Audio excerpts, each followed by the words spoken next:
It is Wednesday night. It's August 23rd, 2023. Brand new episode of the Kicking Out podcast. I'm Tanner Lee, along with my co-host Austin Shepard. Our other co-host Paul Zartman's a little under the weather tonight, so he will not be joining us. But don't worry, don't fret. He has sent me his all-in predictions, so we can change them.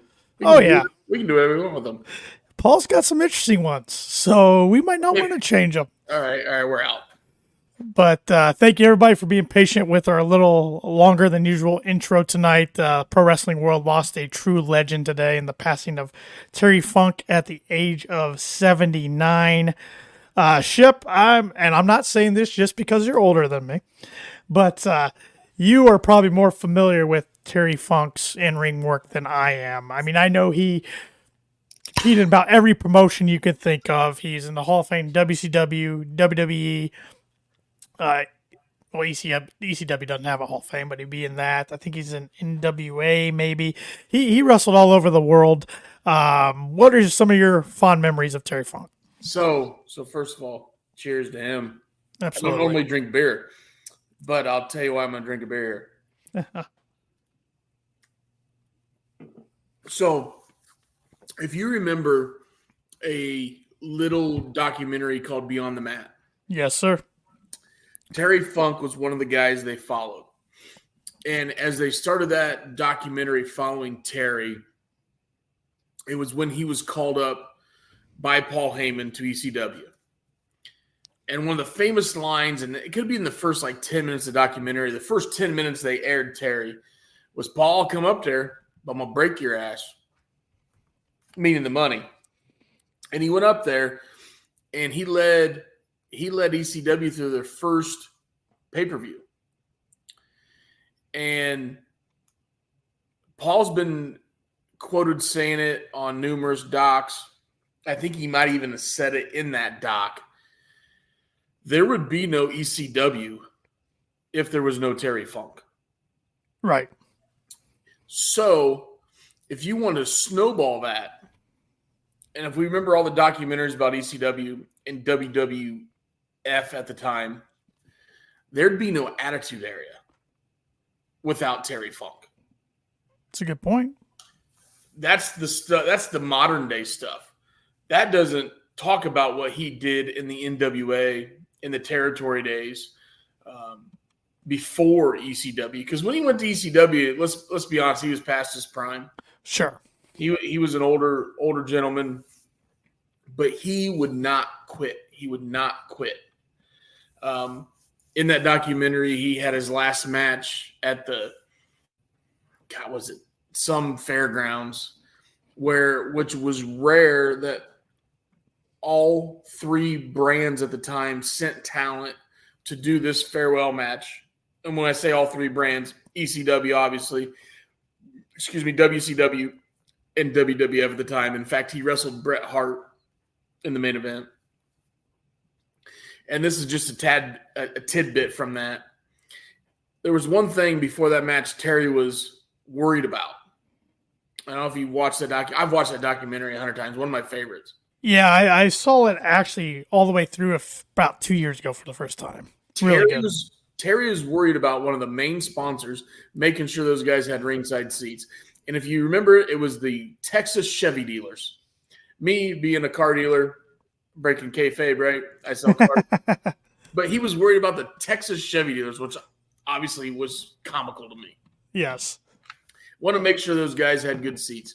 But now if you go, back before ECW in the NWA and territory dates, he was very well respected. Had some great, great matches with Ric Flair. The famous T-shirt boot match with Dusty Rhodes. It was that Dusty Rhodes sucks eggs. Dog suck an egg. Just obviously a legend in our sport. His stuff over in Japan with Mick Foley, a.k.a. Cactus Jack, that was an acquired taste. But they paid him a lot of money to do it. And when he came back, he snowballed that into obviously what he did in ECW and in WWE. as Chainsaw. Chainsaw Charlie. That's where I first remember him. And I'll never forget, he was in a tag match with the New Age Outlaws, and there could have been other teams in that match, but Billy Gunn and Road Dogg pushed him off the stage in a dumpster, and he said, "There's a human body." Or JR was, "By God, there's a human body in there," or something along those lines. What wasn't it? Cactus Jack and Chainsaw Charlie. I'm gonna look that up. Both of them were in there, but yeah, it was. I remember that kid. It was Terry Funk with some pantyhose over his face. Was Chainsaw Charlie. It was Cactus Jack and Chainsaw Charlie versus New Age Outlaws dumpster match. Yeah. And he pushed him off the stage. Yep. Which was one of the softer bumps those two knuckleheads have taken in their life. That's saying something. They had a steel dumpster to protect them. So, yeah, very influential in some of the guys nowadays. I know we all know we talk about this. Eddie Kingston is like that's his goat, And we'll talk about Eddie later tonight. But yeah, it was a great loss, huge loss. Let me rephrase it, not great, huge loss to the wrestling world. I know as of a year or two ago, he was sending out videos saying, "Hey, look, I'm deteriorating. Quit sending me stuff to sign and stuff," and I can respect that. Sure. He wanted to be peaceful in his ranch down there in Texas, and bless his heart. Hopefully, he went peaceful. And cheers to Terry Funk. Absolutely, cheers to the Funkster indeed. And another thing he's famous for is he was part of the Hell in the Cell King of the Ring match with Mankind and Undertaker. When impromptu, when they thought Mick Foley was pretty hurt, which he was hurt, Terry Funk goes up to the Undertaker and says, "Hit me." So Undertaker chokeslams him, and that was not planned at all. I mean, that was just on the fly. Terry Funk, being a veteran, knew the show had to go on. So, yeah, he wasn't active in the ring at that time, but still part of one of the most historic matches of all time. Yeah, and he probably knew Mick was legit hurt and had to buy some time. So that's after he went through the cell. Yes. The top of it in the chair, which they said was worse than when he went off it into the announcer table. So, that's when the tooth went through the nose cavity. Oh. And then the camera goes on and Mick smiles because he's nuts. Even though he is on a documentary, he said he wasn't trying to smile. He was trying to see if he had a hole in his lip with his tongue. So he smiled. It's Mick. Yeah. He's just a wee bit crazy. More back then than now, but and if you remember on that same documentary that we're talking about with Terry Funk, that was when him and The Rock or Mankind and The Rock had the I Quit match at a Royal Rumble, and he took 20 unprotected chair shots to the head. It's hard to watch. Yeah. In fact, they have the guy that was producing that documentary plays a voicemail that Mick had left him after the match, and you could tell Mick is not in. Yeah, his brains were scrambled. He's not in the same city that his body was in. Well, that his wife and kids were there, and it was hard to watch. I mean, it was as real gets there, the emotions. So, but yes, cheers to Terry Funk in the memory of a legend. It's always rough when we lose a legend in the wrestling world, but this one seemed to really hit a lot of people around the internet harder than we've seen some recently. So. Well, and he was such a likable guy. All the documentaries he did.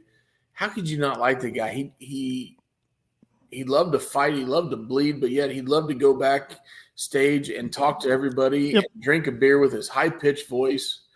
And he just, So I have a little bit of a prediction that is not on our predictions for All In.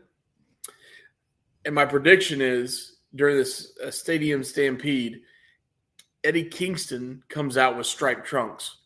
If you remember, Terry Funk always had the white and black striped tights, I should say, full length stripes. And then he would have the black trunks over those stripes, right? Eddie Kingston wears that this Saturday, this Sunday. I like that. I figured he'd do something in tribute to Terry Funk. I like that prediction a lot. I like that a lot. But Ship, what are we drinking tonight? I So, saw you had some sort of beer, but I couldn't tell. so, so, What do you the, like? so funny story. When I thought about this tonight, obviously I have Old Faithful over here, which we'll show that way we can tag Kettle One, so I can get all that free merch and all that free vodka and stuff like that. When I'm still waiting for Kettle One, but I'm thinking one of the most memorable moments of that documentary we're talking about, where they followed Terry Funk through that first ECW pay-per-view, and it's at the ECW arena, so there's really no backstage. It's a freaking bingo hall, right? And Paul Heyman's rallying the troops, and the main event goes, and shit goes haywire. That they blow the transformer like 3 seconds after the match is over, and they're back in the back locker room area checking Terry Funk, and he's got all this blood all over him, and he's coughing up blood, and he's just like, look, it's not internal injuries, it's I swallowed some blood. And he's drinking a Coors Light of a bottle that we could never get anywhere. It was one of those short, fat, stubby bottles of Coors Light, and he's just chugging this, like coughing up blood, like it's fine, I swallowed this stuff, and these paramedics have blood all over him, and I'm like, I don't have Coors Light in the house, not a Coors Light drinker, but I have a beer that's not Bud Light. So I said, all right, I'm going to have a beer tonight in memory of Terry Funk. So next closest thing to Coors Light, we had a little Luke Combs Miller Lite. I didn't know these were Luke Combs signature cans, but Luke Combs, tag us. We'll make you a little more famous than what you are. Okay. Yeah, we'll help. We'll help a little bit. But it's funny you mentioned the stubby bottles. That's what Coors Original. Their bottles only come in that now. Is the short stubby bottles, but Coors Light doesn't. Yeah. Well, the Coors Original that you're talking about, the Banquet. Yep. Is the same bottles as that Jamaican Red Stag bottle. It's like the red stripe. Yep. But if you look in that documentary, it's a stubby fat bottle and it has a little slender neck. I have never seen it. In fact, honestly, if I was 21 of the age of when that match happened and would have drank, I probably would have been able to get those bottles. But I have always stuck out of my mind every time I see that scene. So I'm like, tonight I gotta have a beer. I like it. I'm not the biggest beer drinker in the world, but I can do it for the Funkster. I am boring tonight. No alcohol for me. I played in a golf outing today, and it was like 112 out, and I felt very dehydrated. So Arnold Palmer and water for me tonight. So. You got a rough gig there, Tanner. Oh, it was real rough, but it was. I've played in some hot weather. Today might have topped them all, though. It was pretty brutal, but still better than sitting in the office. So, all right. Well, let's go right into Dynamite now that we got all our tributes for Terry Funk out of the way, and I thought this was a great show. I would throw that out there. I thought this was one of the best, if not their best, go-home show AEW's put on in the 4 years of existence. Thought I'd start off pretty interesting tonight. We had the Elite come out, Carry On My Wayward Son. They're ready to take on the Guns and Juice Robinson, but we never got that match. We got the entrances, but then there was a lot of commotion. Jay White gets involved. We see Konosuke Takeshita get involved. FTR gets involved to make sure the Young Bucks are going to be as healthy as can be going into All In. So it was melee to start off, but just building stories, building the matches up for Sunday. I thought it was great. Normally, I would not like this type of opener, right? Because it was a shit show. Yeah. But the more we thought about this, right? And you made a good point. The more it told a better story for this weekend. So if we're going to have a no contest, as I think was what they said on commentary, if we're going to have a no contest, they did it well this way. Got everybody involved, got all the players involved. So it worked. The only thing I was wondering the whole time is where's Hangman? Yeah, we didn't get no Hangman and no Ibushi either. No Ibushi, which I guess that, yeah. I didn't put that together till right now. I guess that one doesn't surprise me as much as Hangman, but no Hangman I tonight. thought we'd get a Bushi Hangman before we got FTR. Yeah, but I do like how FTR the last 2 weeks has come out to make sure the Young Bucks are in its best shape as possible. They don't want any excuses if they're to beat the Bucks on Sunday. Correct. And nice to see FTR get a big pop. I mean, and Tony Khan didn't shy away from it in the media call yesterday. They're keeping up with the latest with Cash Wheeler and his arrest situation. There's a lot to still be played out there, so we'll see. I'll talk about that when we do the FTR Bucks segment. I know we're gonna zip through this show for the predictions later, but Right. I got a couple comments on that. Oh yeah.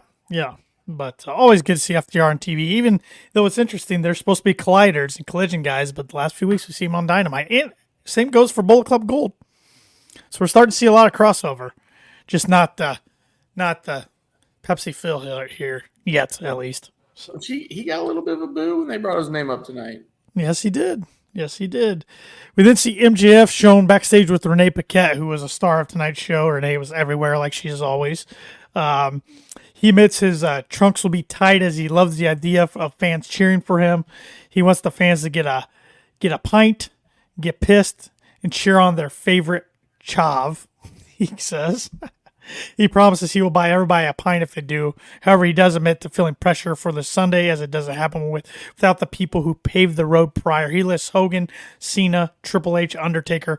Once again, I like how AEW doesn't shy away from mentioning people from WWE or WWE itself. I really respect that. He says he's standing on the shoulders of giants, and if he wins, he might become one himself, so he's ready for the pressure.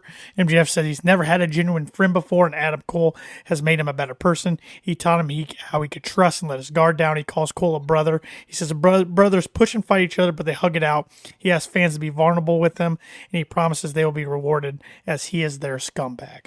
So purely babyface promo here from MJF.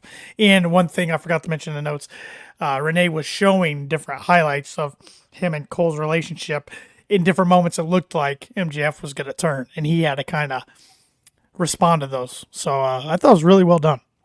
Good segment. This was a better segment than the Cole segment we'll get to later. The thing that stood out was when he said he'd buy everybody a pint, and Renee said, "Really?"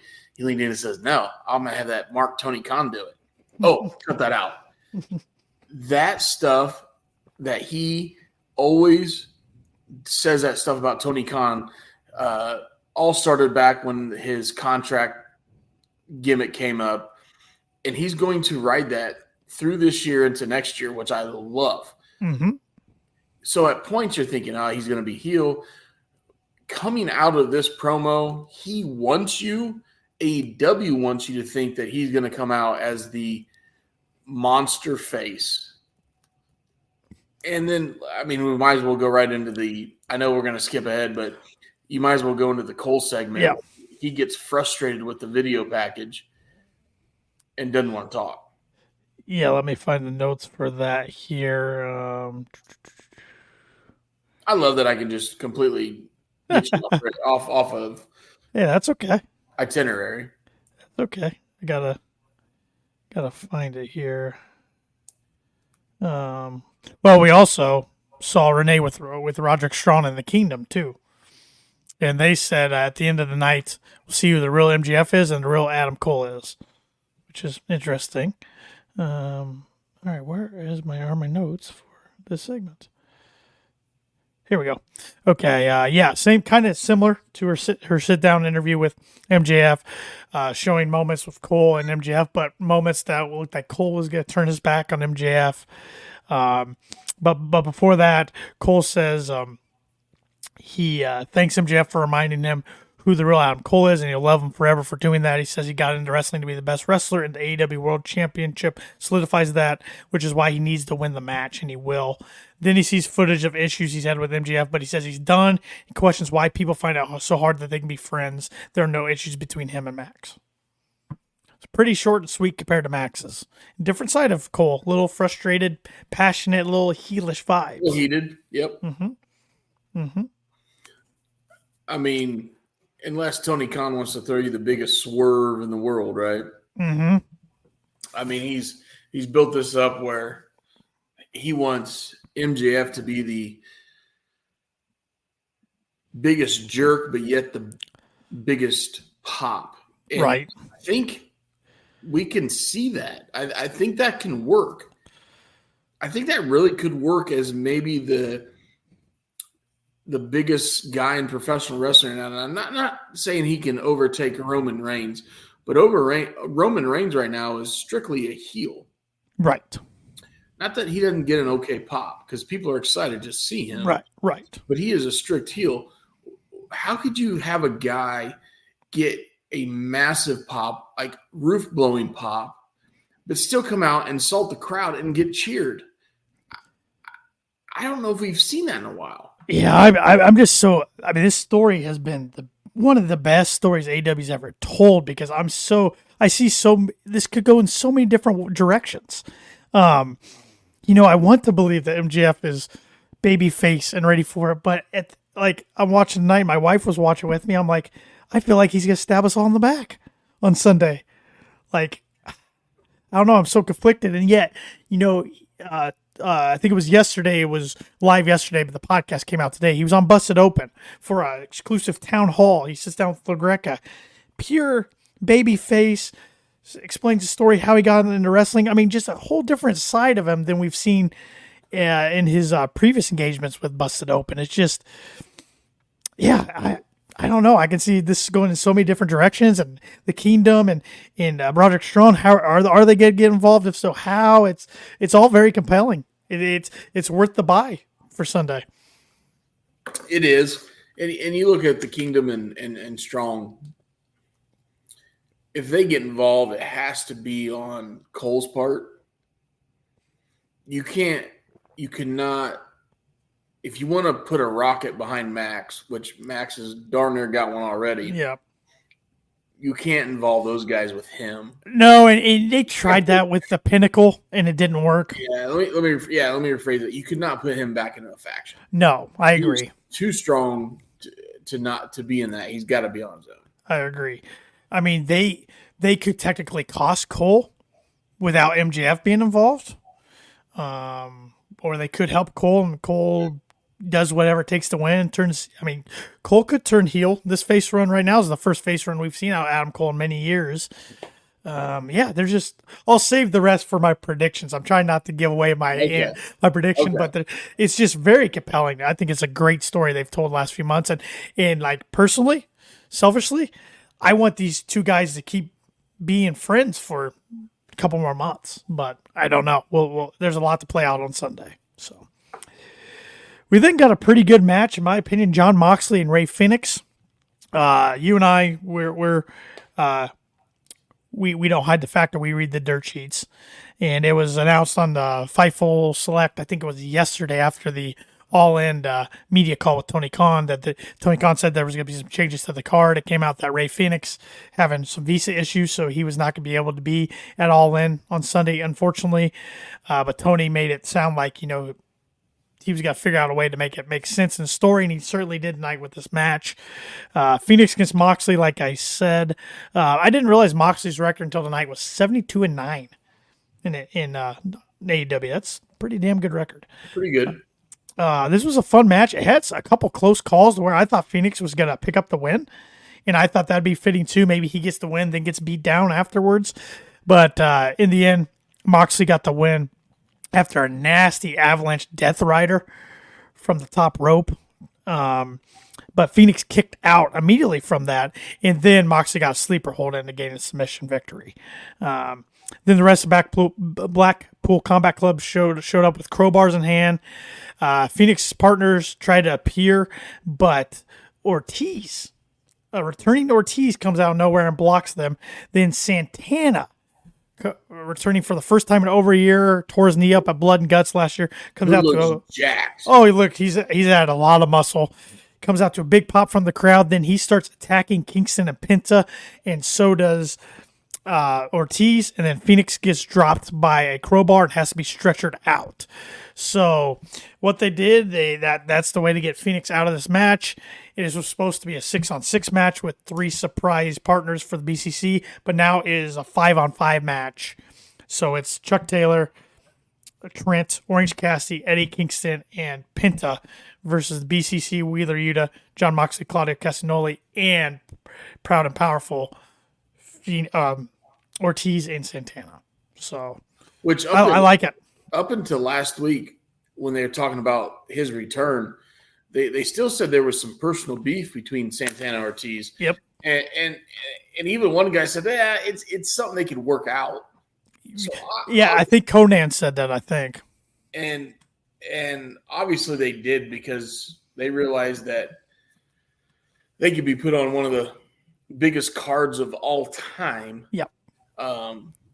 So that could put, when that paycheck comes, that could put a lot of personal issues aside. Sure. I'd like the surprise. Like I said, I think Santana looks jacked. Yeah. Obviously, those two have a outside of professional wrestling relationship with Eddie Kingston. Mm-hmm. At one point, he called those two guys one of his best friends. Mm-hmm. And Phoenix and Penta weren't too far behind. Like that whole clique ran together. Yep. So yeah, we wrote Phoenix out of the story. Which is too bad, because he's a hell of a talent. I mean, he is so good. And when it says visa issues, the guy's trying to establish a U.S. citizenship. Right. So he doesn't have that done yet. So technically, if he leave the country, he might not be let back in. Right. You can't take that risk, especially as a family man. But I like that Ortiz and Santana are back. And what I like about this match, I was thinking about this before we started recording, is all 10 of these guys have been involved in some crazy matches, whether it be Stadium Stampede, Blood and Guts, or Parking Lot Brawls in the best friend's case. So we're going to see some crazy shit go down on Sunday. It's Moxley.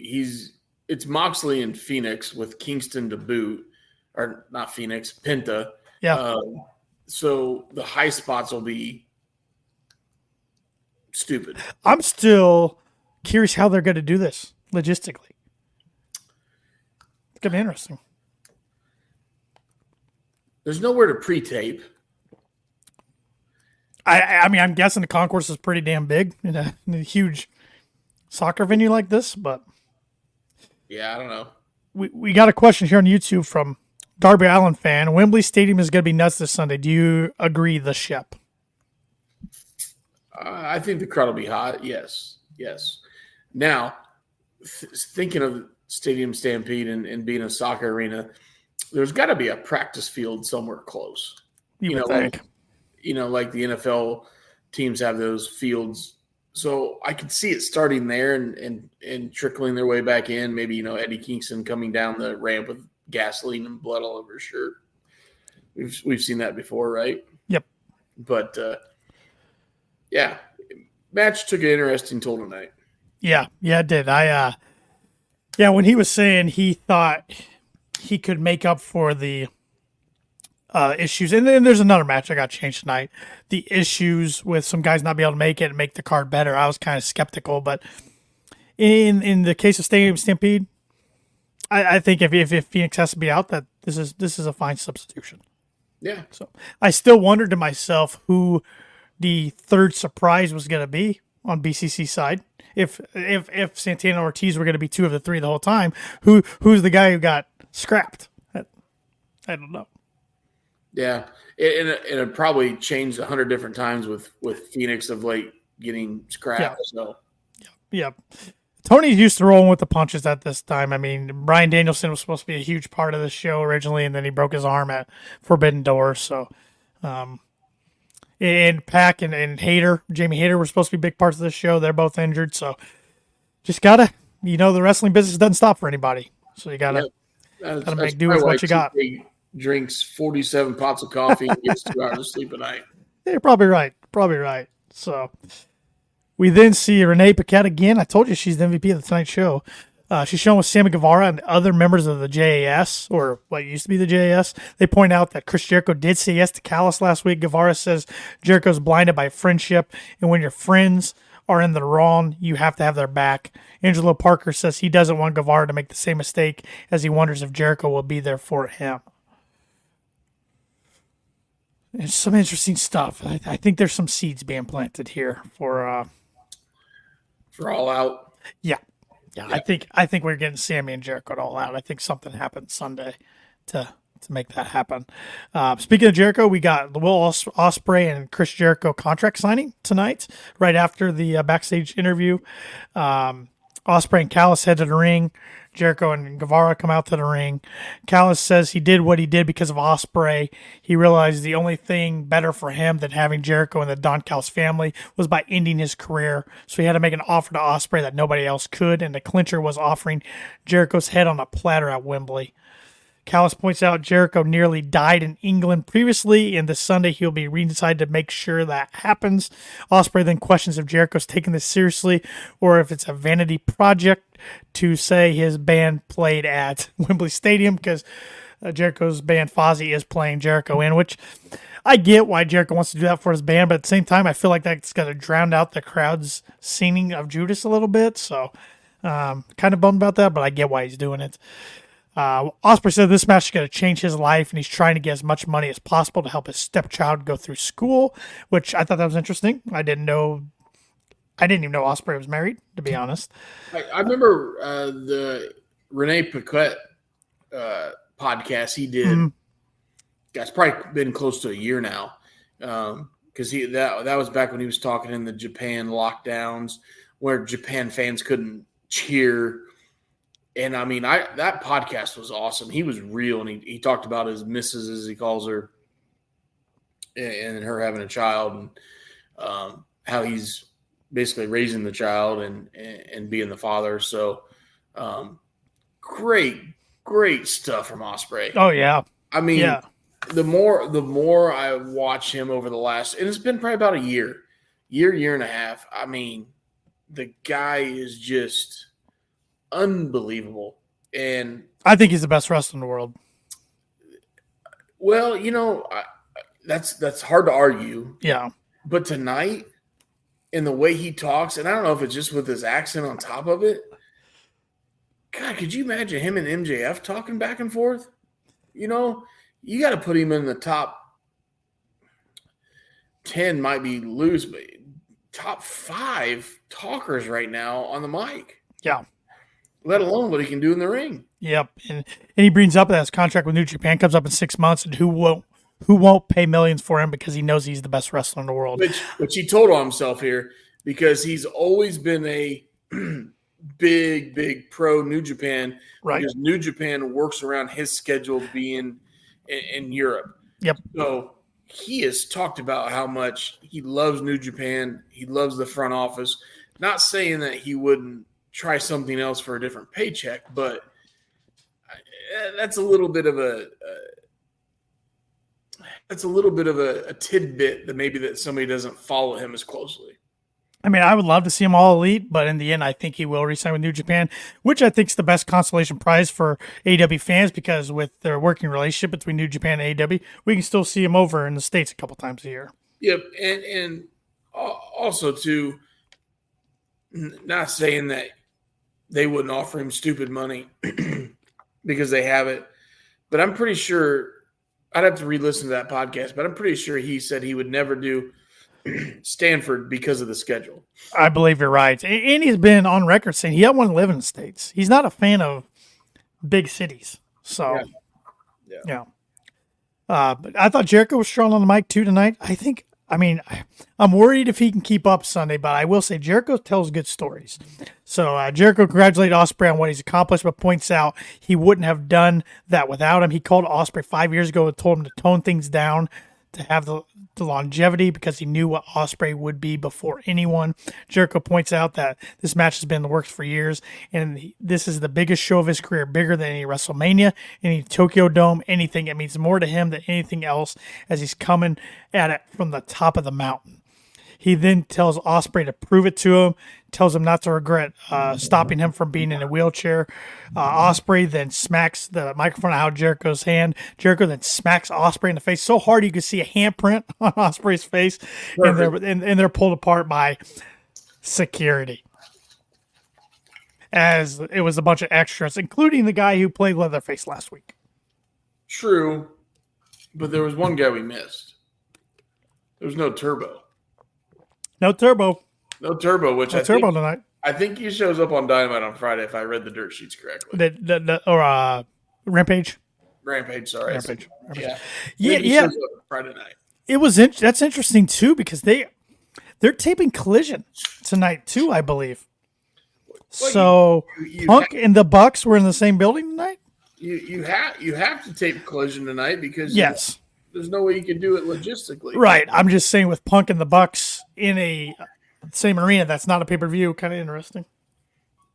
Those guys cash big checks. They need to put that 7th grade drama BS. By the way, speaking of that, let's talk about something cool. I just poured my annual Kettle 1. Listen, I drink a lot of this stuff, probably too much, but I really enjoy it, and I drink it every week on one of the top 50 podcasts in the UK, Australia, Canada, everybody but the States. Good thing you're from Holland. Give me a free t-shirt. I'll wear it. Give me a hat. Send me a bottle. Send me a koozie. Just retweet our stuff. Come on. Yeah. There's my rant for Kettle, by the way. Love it. We then got some tag team action, tornado tag team action, I should say. Darby Allin and Nick Wang versus AR Fox and Swerve Strickland. And this was a swerve, in my opinion. No pun intended, right? Well, I mean, cheap pop. Darby, man, I say it every time. The dude. That cannonball he did against the announcers. Oh my God! Why was the announcers down there tonight? I don't know why they were down. Maybe it's just how the building's set up. I don't know. Well, it didn't look like that small of a building. I don't know. Yeah, I was in Duluth, Georgia tonight, which I think is where Cody Rhodes is from. Well, it's a suburb of Atlanta. But. Yeah, but yeah, that one got me. I was like, "Oh my God!" And my wife was on her phone. She's like, "What?" I said, "Wait until they show this replay." And she goes, "Does he do that stuff all the time?" I said, "Yes. Yes, he does." Swerve caught him really good there. He did. He did. Swerve's a very safe worker. But there was a lot of spots, not just Darby tonight. I mean, Swerve, AR, Nick Wayne, they all did some crazy spots tonight. The double Wayne's World off. Oh my God. The top to the floor was. Yep. And I'm pretty sure Nick broke his nose tonight. Yeah, he got busted open. His mom was shown in the crowd tonight. Again, the kid's getting better and better. I mean, we knew he would, but you can tell he's getting more comfortable with being on national television every week. Yeah. Remember, he's 19 years old. He's been doing this. 18. I thought he was 19 now. Anyways, he's been doing it since he'd been on the indies since he was 16. Right. So he's got a little bit of experience. Now he's just got to get used to being around the big crowd. So. Right. And he finally got a pinfall win in AEW tonight. He hooked the legs of AR Fox, and Darby stopped Swerve from getting involved. So they picked up the win, which I thought Swerve and AR were going to get the win tonight. So I would have been wrong if I was predicting that. After the match, Swerve got on the microphone. He's doing an evil laugh. He's such a good heel. Evil laugh. Says he's so disappointed. He's disappointed in Fox. He questions why Fox blows every opportunity. And he says he tries but questions why he's such a loser. Swerve then says this was all a test and he can't trust Fox if he can't beat an 18-year-old kid and Nick Wayne, so he can't trust him at Wembley. And Prince Nana fires him as Brian Cage comes in and wipes AR Fox out. However, Darby, Nick Wayne, and Sting appear and chase those guys away. Allen then says he still owes his career to AR Fox, and they shake hands. And then Darby's asking Swerve, okay, so who do you got for Sunday? We then see Christian Cage and Luchasaurus appear. Christian Cage leaning into all the social media buzz for months, how he always goes after the talents with the dead fathers. He leans right into it, points out that Nick Wayne's father is dead and he's a talentless hack and doesn't have much to live up to. Tells him to stay away from Wembley or he will see the coffin door close on someone else he cares about. He went there. He did, but at first you would think Christian Cage would have been Brian Cage would have been the opponent, and I'm right. Like, okay, so we got Sting and Darby and versus Brian Cage, who's big old muscle guy, and Swerve. I'm like, okay, and then you had Nick come down. So now you got 3 of them, and they join AR Fox, and you're like, okay, now we're gonna get 4 versus 2, and then Christian Cage and Luchasaurus come down. Like all of a sudden, now to me, I thought this was gonna be a 4-way match. Which I'm glad it's not, because I'm like, we have so many multi-guy matches already on the card. I'm like, I don't want another huge tag match. So I know you say that, but I'd almost rather see that match. Would you? Yeah. Reason being, it's going to be all over the place. And I don't know, maybe this is just me being, you can call me a mark. I don't give a shit. I think AR Fox deserves to be on this show. I do too. I read on Twitter, they think travel issues with him is why. You got warrants? I don't know, but I sure hope it's an issue like that, because if not, it's pretty crummy that TK changed the matchup, because AR deserved it, and just the way everything went down, he's got to be one of the ones TK was referring to yesterday on the media call. He deserves it, and I think Nick Wayne should be given the chance to prove himself on a stage like this. I still think he gets involved, and Brian Cage or Luchasaurus gets involved. So I could almost, I don't know, I almost feel like I'd rather have an 8-man tag than what we're getting. But it's just interesting to me that Christian Cage now was in like AEW's version of a Buried Alive match earlier this year against, at the time, Jungle Boy. And now he's going to be in a coffin match. Just kind of, I don't know, that's kind of interesting. We haven't seen him, perform in a while, so we haven't. Well, he was on Collision not too long ago. But yeah. So talking about Christian Cage, is there a chance somebody cost him a match in the largest professional wrestling show of all time? Could you happen to be talking by a guy named Adam Copeland, aka Edge? Adam Copeland, yeah. Heard he got some time on his hands. It sounds like he is legit, most likely done with WWE, and that match against Sheamus on SmackDown was his last match. I want to pull up the report because I don't want to get this wrong.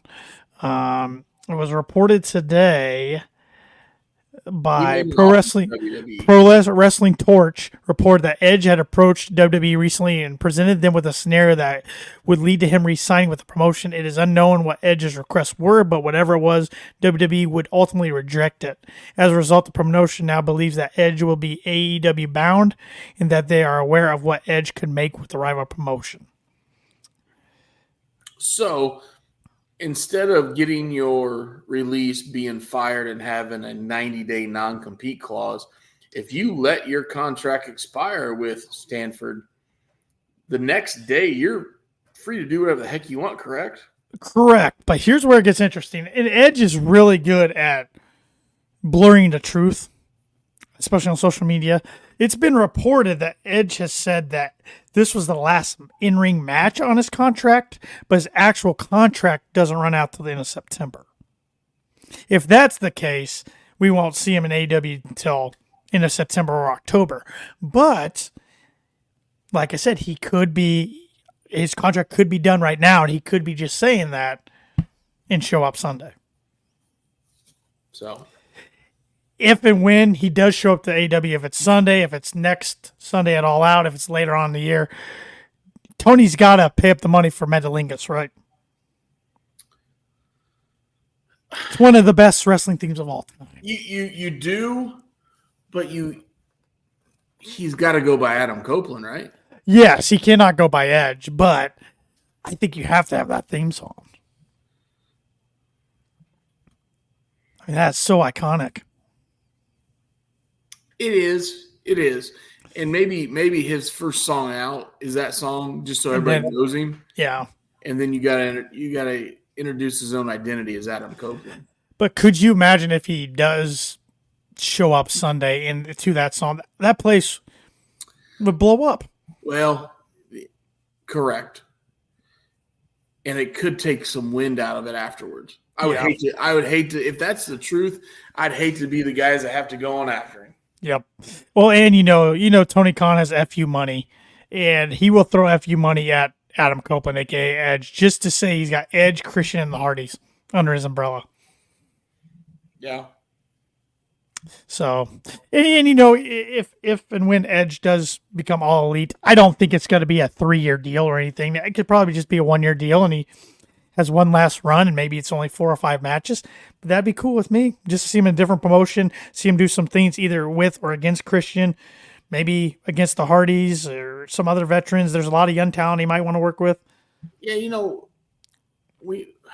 I know we got some Edge and Christian versus each other in WWE, but Christian left and went to the NWA/TNA and got his true singles run. Right. That's what Mr. Charisma or something, right? That was his Captain Charisma, and it was Christian Cage. He went by there too. So. Yeah. So, and you know what? He went on and did his own and became a world champion. So, Yep. I'd like to see Christian Cage versus Adam Copeland. Yeah, that'd be cool. I mean, and they have. I mean, the history goes back. They're best friends. They're legit best friends. Yeah. So and Edge is good friends with Jericho. I mean, there's a lot of his good buddies in AEW. So and if it wasn't for AEW, he wouldn't have came back to WWE. Tony was the first person to talk to him about returning, and then he went to Vince and said, "Hey, here's what AEW's offered me." And then all of a sudden, Vince got him cleared like that, and a plan was for him to come back to the Rumble. So. Now, did you watch the documentary of his comeback? Mm-hmm. Do you remember when he made a comment, WWE sent him a ring and he set it up in a building? You remember who he worked out with? FTR. Yep. Especially Cash Wheeler. Yep. Which Dax made a comment earlier this year on, I think it was on when this podcast was still going, that Christian and Edge versus FTR wasn't out of possibility like a lot of people thought. And that was earlier this year. So he knew something. We need something. So, speaking of FTR, good segue there, Shep. There you go. We saw a sit down with FTR and the Young Bucks tonight with Renee once again. And they're talking about their upcoming match on Sunday. And then kind of this is the rubber match. This is the third of the trilogy between these two teams. And they pretty much go back and forth saying who needs this win more, what it mean for the legacy, for the tag team titles. And then we see Matt Jackson towards the end really throw. This was vintage Young Bucks. This is something we hadn't seen in a while. I kind of like this. Said that when they hang their sneakers up, people will give them their flowers for being the best team to ever compete, while they will say FTR are the guys they named on their YouTube show. Then Dax and against that said the Bucks had to use their name to try and get on their level, but in front of 80,000 people, they will make them. They will crack their foundation at Wembley Stadium. Good stuff by both. Was. Yep. Anybody watch Cash's face during this? And this is no pun intended. He looked like he'd kill somebody. Cash is an intense. He's the silent one out of the two, but I wouldn't want to mess with either of them. Well, don't call him a silent assassin. No. If I had to mess with one of them, though, I once again don't want to mess with either one. I would try to mess with Dax, I guess, because you remember Cash went after that guy, rightfully so, that attacked Bret Hart years ago, and I mean he can go. Not making light of Cash's situation, which we all know. Right. He obviously got into a road rage incident and flashed a firearm. Yeah. Not smart. Not smart. Not condoning it by any means, but obviously don't piss the guy off. 100%. 100%.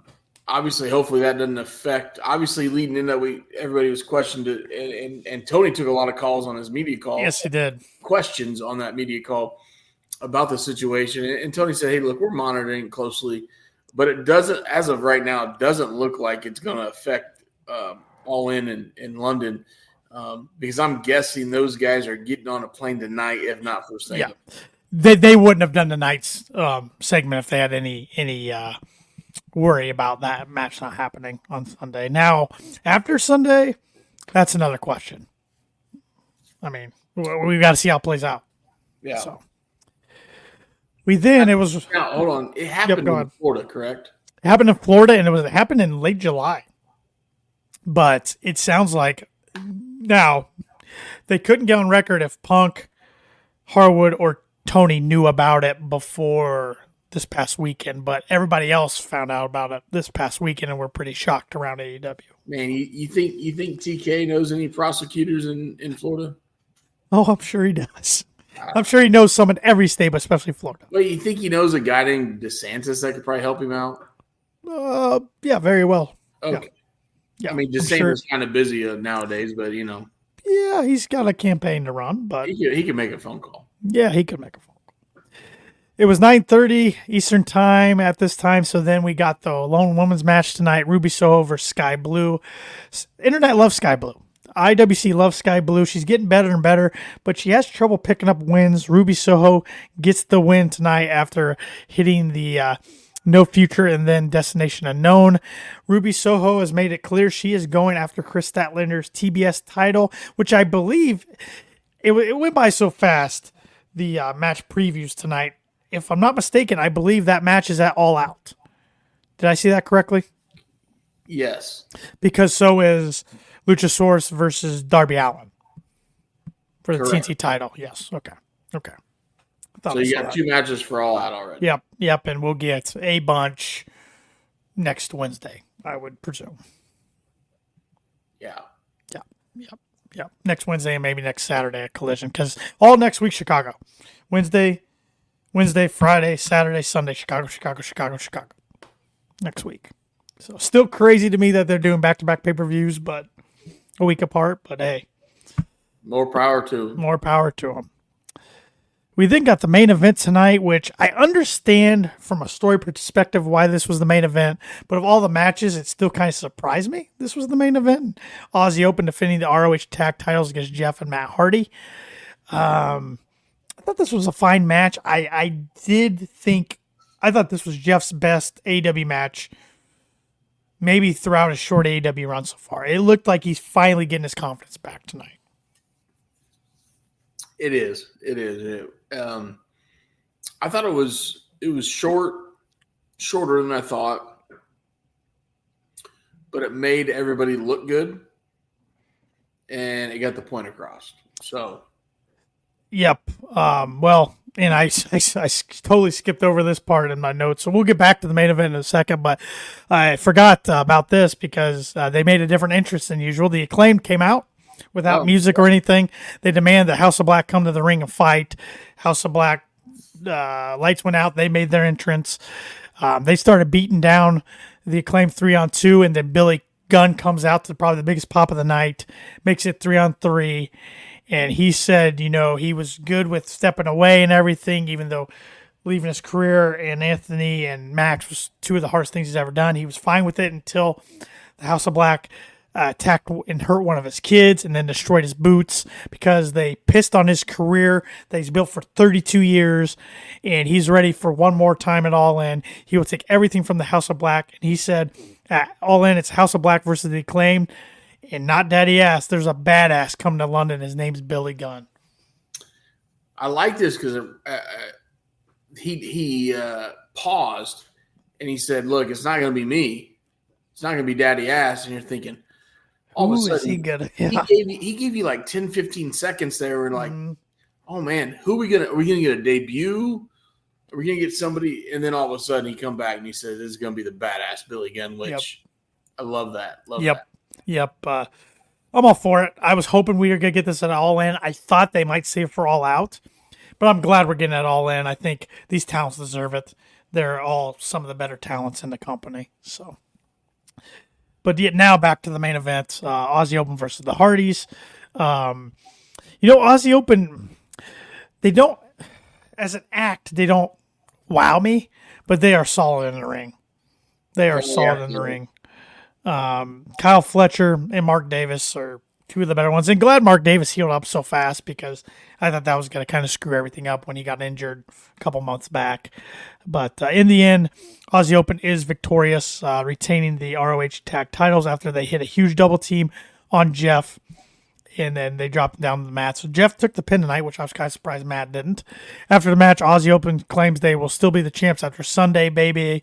This leads to MJF and Adam Cole come to the ring to face off with the champs. They begin brawling, which ultimately leads to them trying for a double clothesline and a kangaroo kick. But Aussie Open gets out of the ring. And then, before that, MJF or Cole's trying to go for a kick on Fletcher. And he misses and almost hits MJF. MJF catches it. They stare each other down. MJF holds the title up to his face, gives him a shoulder bump, goes out, reaches in his pocket for the diamond ring. Cole's kind of ready for it, and then he changes his mind and they hug it out. So still more teasing back and forth as we go off the air. Keep it going. Yep. Keep it going. Yep. Keep us guessing. That's what I like. Keep us guessing. I don't like when my pro wrestling is too predictable. So overall, I thought it was a very fun show tonight. With that said, Shep, let's go Wrestler of the Night, then we'll go ratings. So Wrestler of the Night, you go first. So I had a couple. Actually, I had three. I wanted to go Moxley because I thought that was a really good match, and he adapted to a luchador style. And then I watched the Ospreay segment, and I'm like, dude killed it, knocked it out of the park. And then I'm thinking, honorary Wrestler Night had to go Terry Funk. Yeah.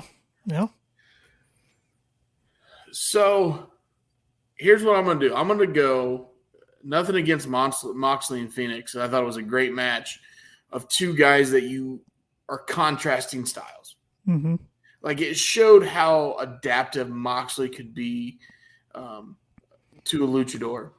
And I feel like Mox doesn't get the credit for in-ring like he deserves.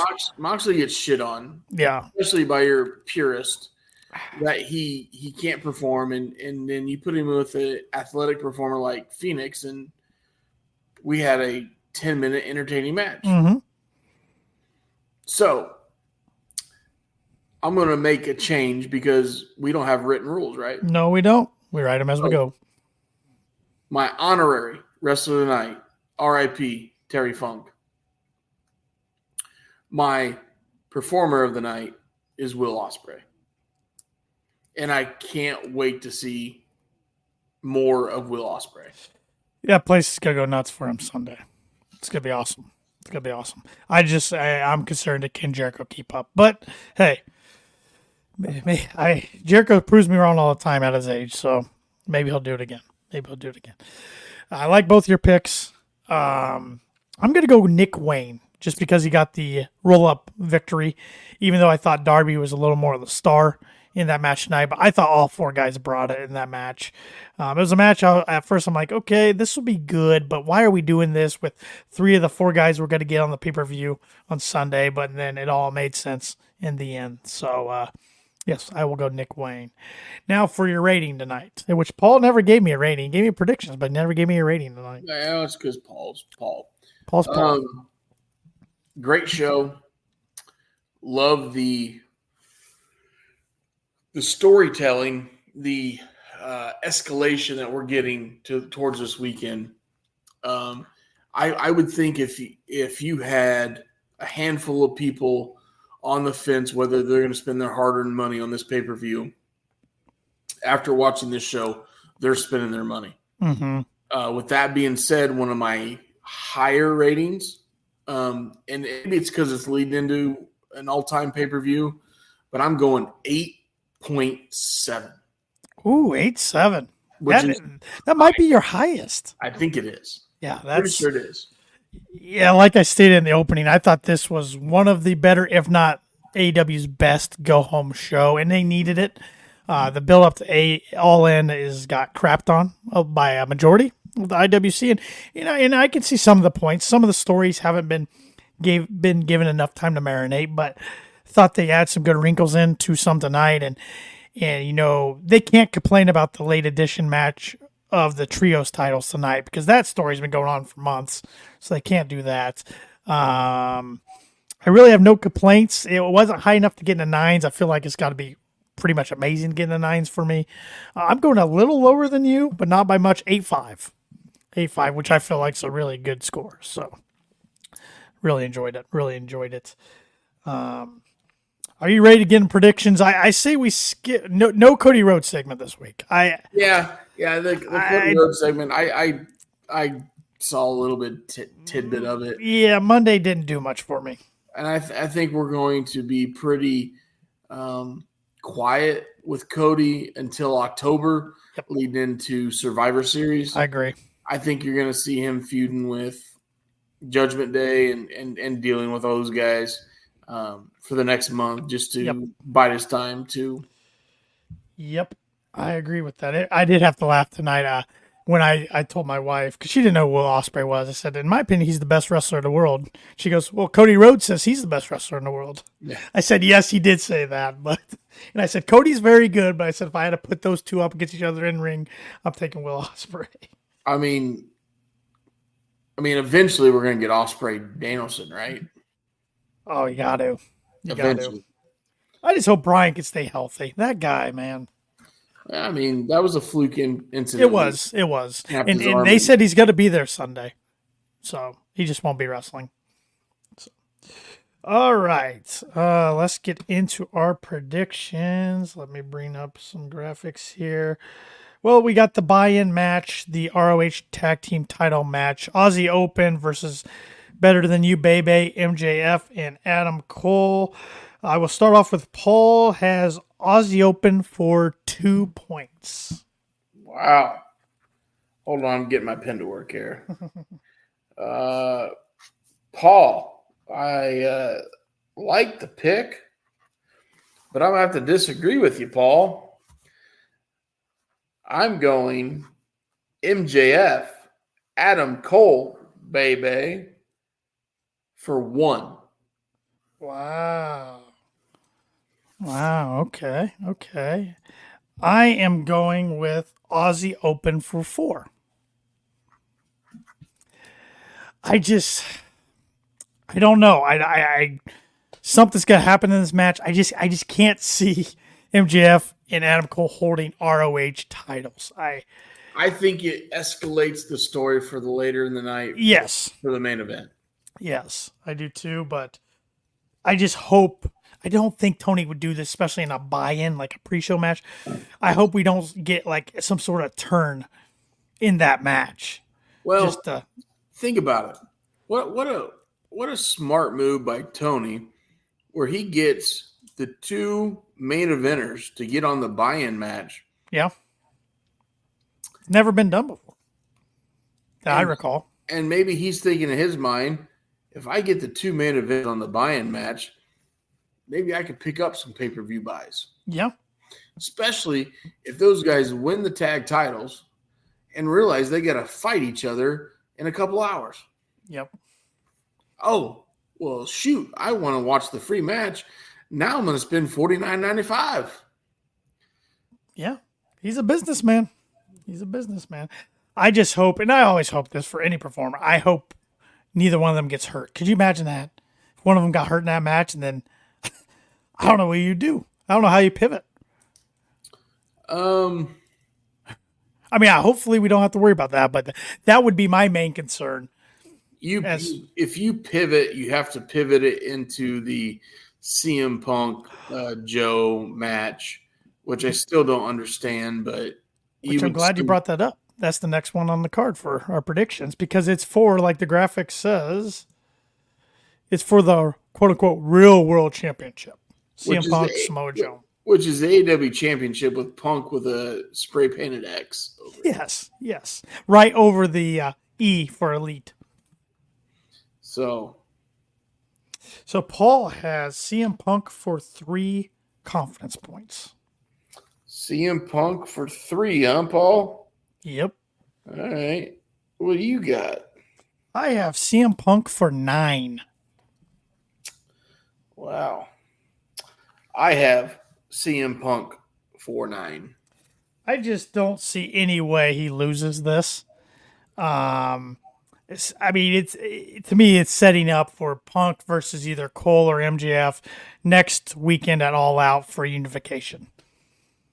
Yeah. Kind of sucks without much of a story, but there still is kind of a story there. Sucks for a week build-up. Yeah, but that's where I'm seeing this going. I just can't see Samoa Joe not only holding ROH TV title and the AEW Real Championship, but that just doesn't make sense to me. Nothing against Joe, but okay. Next up, Chris Jericho versus Mr. Will Ospreay. And Paul has Will Ospreay for 9. I have Will Ospreay for 10. I do as well. I see no way in hell he loses this match. He needs it more than Jericho. Jericho's got a losing record this year. Jericho's been putting over younger talent. Ospreay's in his home country. Makes too much sense. Yeah, I don't see that at all. I think it'll be. I think Jericho goes 20 to 25 minutes. Not going to be a 45 to 50-minute match we've seen with Omega and Ospreay. But I think it'll be a good 20, 25 minutes. And I think Jericho will let me rephrase this. I think Ospreay can adapt and make Jericho look strong. Yeah. And that's what I'm hoping happens. But obviously Ospreay in the end. I could see Sammy costing Jericho, setting up a match for All Out. I think there's seeds there. There's seeds there. All right, next up I have Kenny Omega, Hangman Adam Page, and Kota Ibushi, the Golden Elite versus Konosuke Takeshita, and Jay White and Juice Robinson of Bullet Club Gold. Paul has the Golden Elite for 6 confidence points. Your turn. I have the Golden Elite for 6 confidence points as well. Are you serious? All 3? I'm gonna. Well, I would show you my paper in front of me, but that tells the rest of my picks. But yes, on my paper we have 666, which is not good. That is not good. We might lose that one. We might. And once again, and it'll be interesting because we're gonna have predictions next Wednesday for All Out, assuming we get enough matches. So, and I think one of those matches on that card will be Takeshita against Omega. Well, now hold on. If we don't, I mean, I guess we'll have to suck it up and party on a Saturday night too. It is Labor Day weekend, so and just not that anybody could give 2 rats about my life. That following Sunday, I not only have a golf tournament qualifier, I have my obsessive, compulsive, ridiculous fantasy football draft afterwards that last year I watched All Out on a laptop and drafted on an iPad after I played golf, after I was about a bottle of vodka deep. So I have a similar situation. I have a fantasy football draft next Sunday as well. We still don't know what time. It's not in person because there's guys from different states all over. But I don't know what time. And I do not have the golf next Sunday, but next weekend's the start, or technically week 1 of college football. That's always a big week of my life. So, yeah. Well, I mean, we got a lot going on. Next Saturday night, we could. We could. Hopefully, Paul heals up and. Never mind. I won't say what I want to say there. We'll be nice to Paul tonight. We'll be nice to Paul. Make sure his Midol kicks in and he's feeling better. I mean Tylenol. Tylenol. We then have the Stadium Stampede match, which we learned tonight's 5-on-5. So you got returning Santana, returning Ortiz in the BCC Wheeler Yuta, John Moxley and Claudio Castagnoli versus the Best Friends, Orange Cassidy, Chuck Taylor and Trent, and Eddie Kingston and Penta. And Paul has the BCC for 1 point. Wow. What say you, Shep? I have the BCC for 8. I'm right there with you. A little higher. I have the BCC for, or I'm right below you, but I have the BCC for 7. Excuse me, 7. So, yeah, I mean, I think just story wise, the BCC can't take another loss, can they? No, and it just extends the story um, of Claudio and Kingston, but it gets them to the next ROH pay per view where they could go head to head, and now we're going to see Kingston involved with the BCC because of Santana Ortiz. So it just extends that a little bit Yep, 100%. because eventually we're gonna. I really do think eventually we're gonna get Eddie Kingston as an ROH champion. I really do. I hope so. Guy deserves it. I mean, it's cool that he has New Japan gold on him, but he deserves something else as well. And I bet I would bet $1 that he comes down the ring with that New Japan Strong title He should. on He Sunday should. or Sunday. He should. He should. I don't have the updated graphic for this match because I could not find it. And it's probably out there now, but I haven't checked since we've been live on air, but that's all right. Anyways, it's the casket match, Darby Allin and Sting versus Swerve Strickland, and now Christian Cage, who replaced AR Fox. Paul has taken Darby and Sting for 10 confidence points. Darby and Sting. I got Darby and Sting for 3. I have Darby and Sting for 8. Tony loves Sting. He was talking about it yesterday on the media call how he wants Sting to be involved with AEW as long as he wants to, as long as he feels like he can go. He talked about Sting being undefeated. This is a gimmick coffin match. Darby's never lost one of these. I just don't see him and Sting losing at Wembley. I hate that Swerve gets so many L's to his name, though. But I think, no pun intended, it would be an ultimate swerve if Darby and Sting lost. Especially with Darby going for the TNT title next week at All Out. I mean, I'd love to see Darby turn on Sting and set up a one last feud for a retirement match with Sting. But I don't see now being the time and place for that. No, I think that's you're gonna see it for a while. Why are you so low on that? I'm just curious. 3 points. The reason I was so low on that on 3 points is the late addition, the late change with Christian Cage. That's fair. No offense to AR Fox, because I think we talked about earlier, he deserves it, but Right. there's a reason they took him out of this match and replaced him with Christian Cage, who's arguably a bigger name, bigger star. Oh, there's no doubt he's a bigger name, bigger star. Now, is he a better worker, more athletic? Probably not. Not more athletic. He can work. He can work. But he's more well-rounded. Yes. As in the talking and the gimmick and the persona. Yes. So yes. I had it a little bit higher until they changed this match. I have a lot of scribbles on this page. Oh, I got some too, and I'm curious how this is going to work. Do both guys have to get closed in the casket or just one? I've never seen a tag team casket match before. I haven't either. So I'm guessing just one, but if so, are they going to have Christian? Had to be attacked. Anybody listening right there, chime in live on YouTube. Help us out. I don't ever recall a caution tag team match. Is he? Yeah. I don't know. We have not heard from our friend Majin. Yeah. All right. I don't know. Maybe he had a little bit too much Molson Extra Dry and he went night-night a little early. Yeah, I don't think there's any NHL stuff going on. I know that one week the draft was going on, so he listened to us later, but I don't know. Yeah. All right, then the latest addition to the card, the Trios Championship. You got the House of Black, Brody King, Malachi Black, and Buddy Matthews versus the Acclaimed, Anthony Bowens, Max Caster, and Daddy Ass. Let's see, Paul taking House of Black for 5. Okay.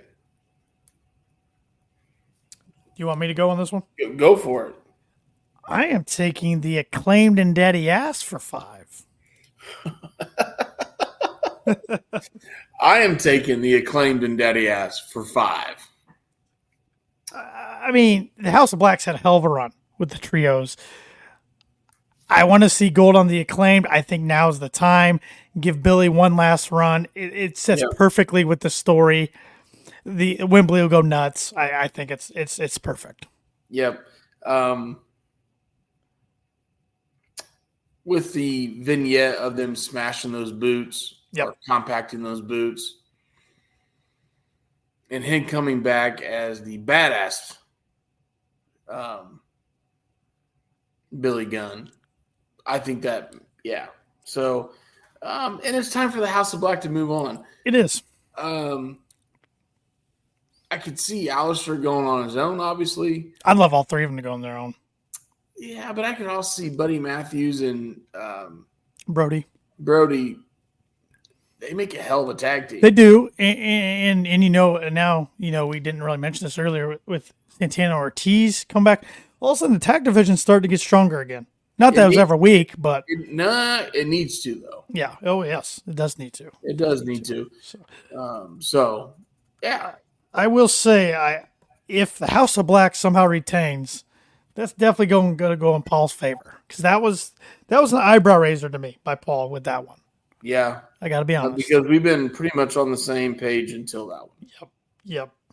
Well, and the buy-in Paul and I had Aussie Open, you had better than you, baby. So. But I'm only 1 point.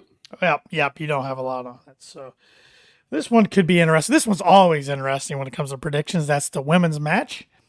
This is the women's 4-way for the Women's World Championship. You got Saraya, champion Hikaru Shida, Toni Storm, and Dr. Britt Baker, DMD. And Paul is taking, Paul is taking Shida for 8 confident points. Wow. Swinging for the fences there. This is wow. Okay, Paul. I know you're sick, bud, but did you have too much NyQuil? I mean that's yeah, wow. I thought I was taking a swing for the fences here. I'm going Saraya for 4 points. I'm right there with you, but for 2 points. I'm taking Saraya for 2. I'm conflicted. I was between Saraya and Shida. I don't think now's the time for Britt to have her second run. Toni Storm just lost the title. I don't really like Shida being a placeholder, but Toni loves big moments. Saraya back in her home country would get a huge pop. She's been with the company for almost a year now, hasn't done anything huge. I think this is the making for a great moment. Yep. That was the only reason. If this thing was held in the States, I would not have picked her. Yep. If Shida retains, which would really help Paul out, I hope we get a returning Jade Cargill. That'll work. If this happens, then I lose again because of a women's match. I mean, that's my motto for the last year and a half. I don't have my girl Jade to pick. She helped me out so much in their undefeated streak because I was always going max points on Jade.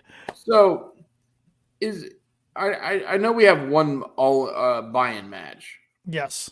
Normally have some type of Casino Royale, Battle Royale, right? Yeah, they haven't announced anything like that yet. They haven't announced it, but since we're talking about the women's match, if they do that, there has to be one guy they bring in that's a local for that, and that's Saraya's brother. Mm-hmm. And I can't remember what the name he goes by over there. It was different when he was trying to get in NXT. Mm-hmm. I know he had some substance abuse problems, but he fixed all that, and he was killing it in Rev Pro. Zach Zodiac. Zodiac. And I really think he needs to show up too. And he's been on AEW television before in the crowd. In the crowd. And another guy who we might see do something Sunday is I don't know if you caught this or not. Maybe you read it on Dirt Sheets. I watched some of the interview earlier this morning. Paul White hinted that he's going to be coming back soon, that his knee's healthy, and he teased Captain Insano. Captain Insano. Yeah. I think that's got to be more in the States than over in Europe. I would think so too. Doesn't it? But it's such a big show. I don't know. Tony might throw everything at this. So. Well, how about this? How about they come back to Chicago? He does that. Yeah. And there's one guy that introduces him, have a celebrity guest mic guy. Adam Sandler? Adam Sandler. Oh, that'd be great. Freaking Adam does love wrestling. So have Adam Sandler come out there and introduce him as in Captain Insano. Adam wears his overgrown dress shirts, basketball shorts, high tops with stupid socks. Or come out with Waterboy jersey on. He could do that too, but yeah. Have him introduce Captain Insano. Would be amazing. Got to take advantage of that. I mean, they haven't done much with that at all. So, I mean, gotta do something. I think TK could afford the appearance fee of Adam Sandler. Oh yeah. F you money. All right, 2 more matches. 2 that I'm really looking forward. I think both are going to tear the house down. First one's for the AEW Tag Team Championships, rubber match between these 2 teams. Cash Wheeler and Dax Harwood, FTR versus Matt and Nick Jackson, the Young Bucks. Paul is taking FTR for 7. Okay. I'm taking FTR for 2.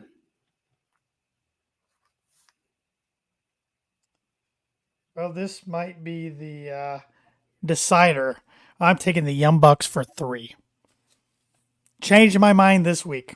Up until the Cash Wheeler news, I had FTR. The only reason I think they pivot is I think if more comes out about Cash, FTR, or at least Cash, might have to go away for a little bit. I'm not talking necessarily jail, just away from TV for a little bit. I don't know if you want your tag team champions sitting there without defending the championships. And since the introduction of Collision, I don't know, 10 or so weeks ago, AEW Tag Team Championships have been primarily on Collision. Maybe the Bucks pull their EVP cards and say, hey, we want these back on Dynamite for a little bit. They can't manage the target. I would think if this happened in late July, the incident with Cash, if this happened in late, I'm putting the pencil behind my ear. Yep. If this happened in late July, Tony Khan would have already made his decision and made his changes. So he was very vague in that media scrum. So I don't think this is going to affect not that the charges against Cash are light. I just don't think it manifesting on. So yeah. I think we're going to bury these charges. You might hear in mid-September he plead to a misdemeanor to 120 hours community service, and next thing you know, Cash and Dax are picking up beer cans at a local music festival. I don't know.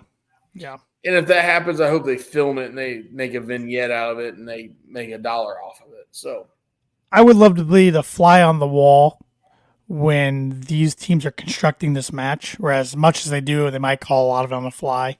And just the finish. Because, deep down, both these teams, neither one probably wants to lose. But I could see FTR being how much they love the business and everything, giving the nod to the Young Bucks, since the Young Bucks did create this company and so much else for wrestling in with the creation of this company. But I also think tonight, in my opinion, since I picked the Bucks, I thought with the Bucks winning, that might set up the Bucks versus the Guns next week at All Out. I hope we don't get interference though in this match. I just want 2-on-2. I don't want any interference, and I hope we don't get what I saw somebody suggest on Twitter. I hope we don't get like a draw. Oh, time limit draw. Yeah. Yeah. I mean, I guess I don't pay attention much, but half the matches half the matches they announce the time limit, half the matches they don't, I feel like. Yeah. So. Well, usually a time limit for a championship match is 60 minutes. I mean, I can see the Bucks doing a Broadway. They like to do that. Yeah, FTR did with Bullet Club Gold. So, but I think it's gonna be a great match. I'm really looking forward to it. Then our main event, the Better Than You Bay boys against each other. MJF defending the world title against Adam Cole. Paul has MJF retaining the championship for 4 confident points. Okay. I have MJF retaining for 9. Holy smokes. Well, I have MJF retaining, but only for 1 point. Because this story has me hook, line, and sinkered, and I have so many different possible outcomes in my head. It wouldn't shock me if Adam Cole walks away champion. But yeah, MJF for 9, that might be a huge pull at the end of the night. We have 3 matches that could really change the aspect of our picks. Yes. Which has usually come down to one. It was a double women's match, but that's because I always try to think ahead. But yeah, the women's match, Paul, it's the women's match and the trios match are the 2 big ones. For me, it's the tag team match, both tag team title matches, really. For me, yeah.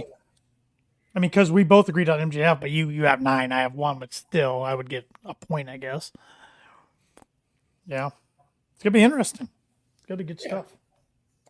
Gonna be fun. But I forgot I had it next to me. I better put title on because the title is not going anywhere. It is staying here throughout next week, and then after All Out. And that thing could travel a lot in the next 14 It could be like the TNT title. It could be hot potatoed quite a bit. But Shep, do you want to do a quiz? I know we're just 2 of us, but are you interested in doing a quiz tonight?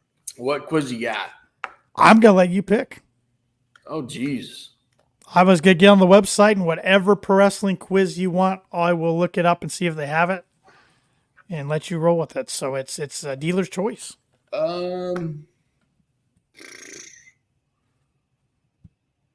Let's go. Man, catch me off guard like that. Let's go ECW heavyweight champion. All right, let's see. All right. They got it. Just out of pure respect of the Funkster. I like it. Let's see. They do have one. And this includes, just to let you know, the original ECW and a WWE version. So it's from 94 through 2010. Let me share my screen here.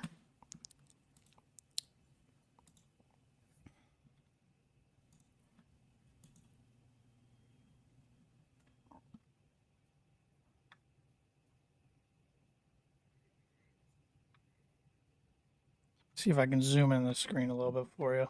So there's 39, and you get 5 minutes. Okay. Now, I have not done this one, so I will not since. All right. Can you see the? Yeah, I'm trying to close these ads. I can see. All right. Are you ready? Let's do it. Go. Shane Douglas. 3 times. CM Punk. Yes. Big Show. Good poll. All right, let's go back to ECW stuff. RVD. Yeah, it's interesting. He only won it in WWE. WWE, of course he did. Right. Raven. Twice. Terry Funk. Shep is off to a hot start. Let's go with Tommy Dreamer.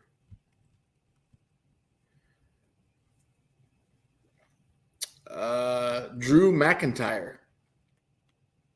Is that right? I don't think I spelled his name right.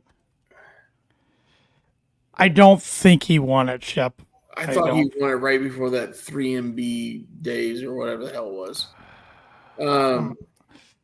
I might have to come back to that one, Mac.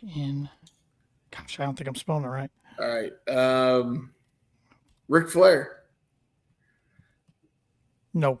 No, he did wrestle on that, but Raven, Terry Funk. Man, now I'm drawing a blank. Cactus Jack. Nope. No. Eddie Gilbert. Nope. No, that was before 94.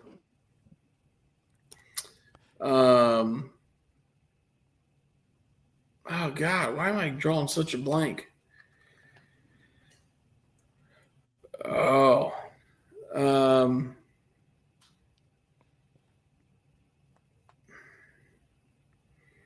Man. This one coming back and bite me in the ass.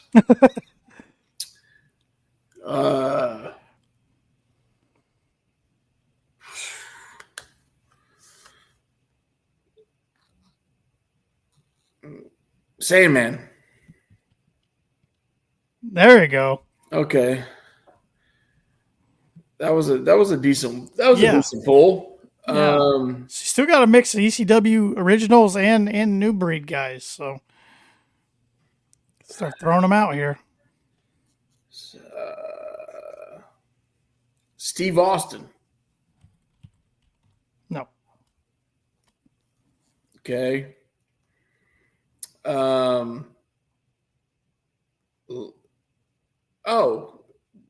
Justin Incredible. Yep. Lance Storm. Nope. No. Lionheart. Nope. No.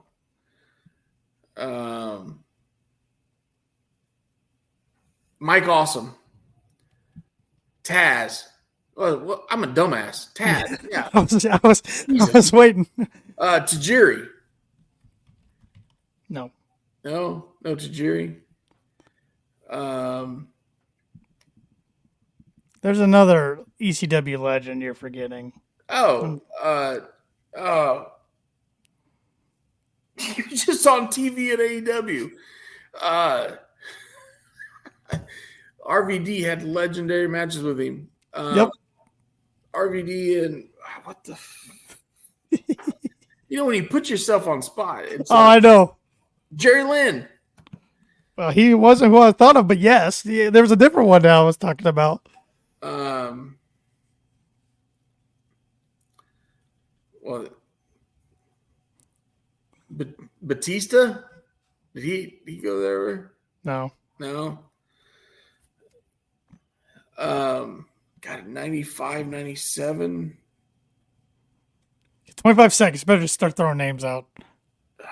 Both ECW and WWE.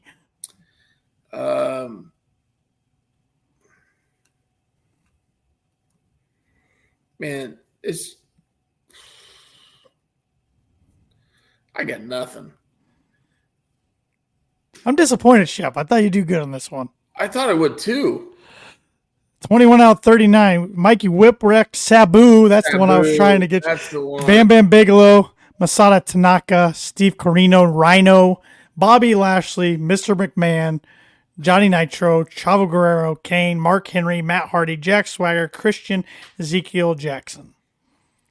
Yeah. So you got 54%. The average score is 66%. So the Whipwreck one, I was thinking of Mikey, but I remember he was the guy that came through their developmental, and he just got his tail kicked in. I didn't know he got the belt, but yeah, that one. You got to give me a little heads up on those those.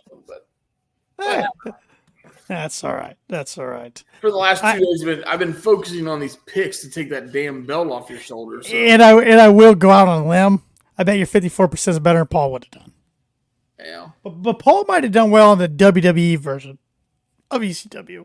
He probably would have. I did not. I would have bet you $1 million I wouldn't have never. If you would have gave me 20 hours, I would have never picked Mr. McMahon. Oh, I remember that one very well. He wore the do-rag. Yeah. And Umaga was his henchman. Yeah. Yeah. I wouldn't have got that one. Yeah. Yeah. But there was a couple on there I wouldn't have got. I would have guessed Sabu. I wasn't sure if he won it or not. I would have, but no. I forgot Sabu. Yeah. But that's a lot of those like Christian, Swagger. I knew Kane and Chavo because Kane beat Chavo like in 10 seconds at WrestleMania one year. But I wouldn't have got no. Towards the end of the like 07 on, I wasn't watching much, so until 2011. So anything else in the World Wrestling, in particular AEW, you want to cover before we wrap this up? No, I think we're pretty good. I'm excited for the picks this week. This weekend, I should say. Yep. I'm pretty curious to wake up tomorrow morning and open the computer to see what kind of dirt sheet we have because of the shows they're taping as we speak, probably. Right. And see if that changes any matches in London or it makes me second guess any of my picks. But picks, it's done. But yep. So yeah, definitely in the morning I'll be reading that. Other than that, man, I'm excited for this weekend, and then I'm excited for the following week, and then the other weekend. The way they're doing this, I know you said, man, I'm back-to-back weekends. I think it's good. But as a huge wrestling fan, particularly AEW, I'm still paying the money both weekends. I'm not going to miss the shows. I feel like AEW has built these up all summer long with the energy and anticipation. So, it's just I'm curious what they're going to do after these two shows going forward the rest of the year. So. Well, funny you say that, Tanner, because the first show after all this, you and I are going to be there. Yes, and Paul. All three of us. Oh, we got to take Paul too? Yeah. Yeah, he's riding on top of the truck, though. He doesn't know that yet. Not in the back, on top. Top. So, out back he could be blocked from the wind, but now he's stuck on top. Yep. Make sure you get a used truck on the lot. You don't care of that. Wow. I'll stop. Tanner's going hard after Paul. That was me. Hey, my champion vibes are coming out tonight. This gold, it just does something to you. Tanner's a freaking heel all of a sudden. It does something to you.